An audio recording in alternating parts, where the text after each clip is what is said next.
ఈ నెల 15వ తేదీన కామారెడ్డిలో కాంగ్రెస్ పార్టీ భారీ బహిరంగ సభ నిర్వహించనుంది. సుమారు 1,00,000 మందితో సభ జరిగేలా ఏర్పాటు చేస్తున్నారు. తెలంగాణ పీసీసీ అధ్యక్షుడిగా మహేష్ కుమార్ గౌడ్ బాధ్యతలు తీసుకున్న సంవత్సరం అవుతున్న సందర్భంగా బహిరంగ సభ నిర్వహిస్తున్నారు. బీసీ డిక్లరేషన్ ఎక్కడ ప్రకటించారో అక్కడే సభ నిర్వహించాలని నిర్ణయం తీసుకున్నట్లుగా సమాచారం.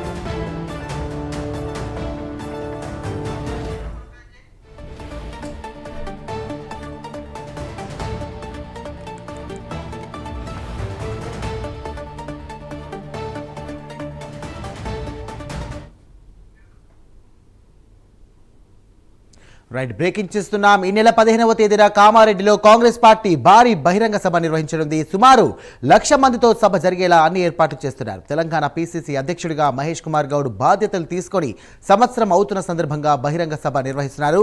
దీనికి సంబంధించి కూడా మరిన్ని అప్డేట్స్ మా కరెస్పాండెంట్ అజీం సిద్ధంగా ఉన్నారు. అజీం, చెప్పండి.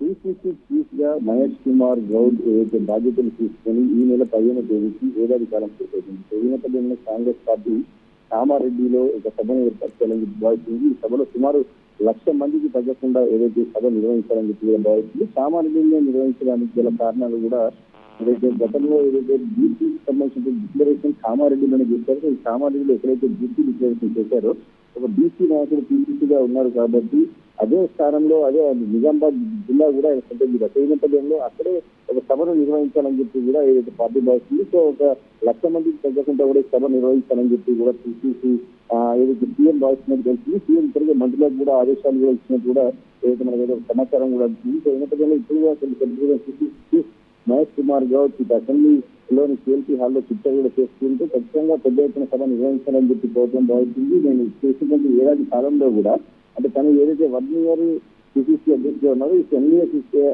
సంబంధించినటువంటి కాలంలో కూడా తను చేసినటువంటి అభివృద్ధి పనులకు సంబంధించిన విషయాలు కూడా చెప్పారు. గాంధీ భవన్ దేవాలయం లాంటిది అని ముఖ్యమంత్రి మంత్రులతో ముఖాముఖి కూడా చేపట్టారని చెప్పి గాంధీ భవన్ లో సమస్యలు పరిష్కారం ప్రజలకు విశ్వాసం కలిగించామని చెప్పి అలాగే వీటితో పాటు కూడా పార్టీకి సంబంధించిన పదవుల్లో బీసీలకు ఎక్కువ శాతం అవకాశాలు కూడా కల్పించామని జనరల్ సెక్రటరీ కావచ్చు, దీనికి సంబంధించినటువంటి సెక్రటరీలు కావచ్చు, స్పోర్ట్స్ పర్సన్స్ కావచ్చు, ఇలా అనేక రంగాల్లో కూడా బీసీలకు ఎక్కువ శాతం కలిగించడం కూడా జరిగింది. ఇక 10 రోజుల్లో ఇప్పుడున్నటువంటి కంపెనీలకు సంబంధించిన విషయంపై కూడా కొన్ని కంపెనీలు పెండింగ్ లో ఉన్నాయి. కంపెనీలకు సంబంధించిన అంశంపై కూడా 10 రోజుల్లో కంపెనీలు పూర్తి చేస్తామని చెప్పుకుంటూ కూడా ఏదైతే పీసీసీ చీఫ్ మహేష్ లో చెప్పడం కూడా జరిగింది. దీంతో పాటు అటు సిబిఐకి సంబంధించినటువంటి ఎంక్వైరీ ఏదైతే కార్యక్రమం దానిపై వేశారో దీనికి సంబంధించి కవితపై కూడా కొన్ని వ్యాఖ్యలు కూడా చేశారు. సో ఏదైతే దీనికి సంబంధించినటువంటి విషయంపై కవిత చేసిన వ్యాఖ్యలు పూర్తిగా అవాస్తవం అని చెప్పి ఫ్లైట్ లో ఎవరైనా పోతారు, రేవంత్ రెడ్డి హరీష్ రావు ఒకే ఫ్లైట్ లో పోవడం అనేది అవాస్తవం అని చెప్పారు. దాంట్లో ఎంతో మంది ఉంటారు. నేను కవిత చాలా సార్లు ఒకే ఫ్లైట్ లో వెళ్ళాను, అలా మాత్రం కలిసి మాట్లాడుతున్నట్ట అని చెప్పి కూడా అయితే మహేష్ కుమార్ తన ట్విట్టర్ లో చెప్పడం జరిగింది. ప్రధానంగా రాజగోపాల్ రెడ్డి అంశంపై కూడా లో వచ్చింది. రాజగోపాల్ రెడ్డి విషయంలో కూడా కొంత సంఖ్య అన్నమాట వాస్తవమే. ఇద్దరు అన్నదమ్ములు ముఖ్యమంత్రిగా మాట్లాడతారు. రాజగోపాల్ రెడ్డి అంశంపై ఏసీకి పరిశీలిస్తుందని చెప్పి కూడా చెప్పారు. ఇక రానున్న మంత్రి పదవిలో కూడా ఖచ్చితంగా బీసీలకు సంబంధించినటువంటి మరొకసారి ఖచ్చితంగా దాంట్లో ఒక యూనిట్ గా ఉంటుందని చెప్పి కూడా చెప్పుకుంటూ వచ్చారు. ఇక ఏదో కొంత విషయంపై కూడా మహేష్ కుమార్ గారు కొన్ని వ్యాఖ్యలు చేశారు.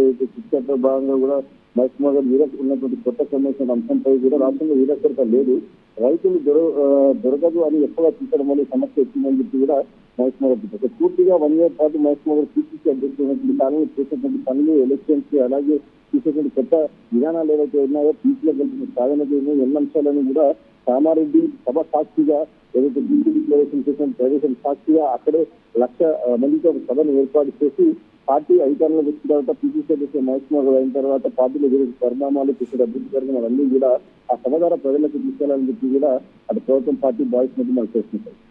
Thank you Azeem.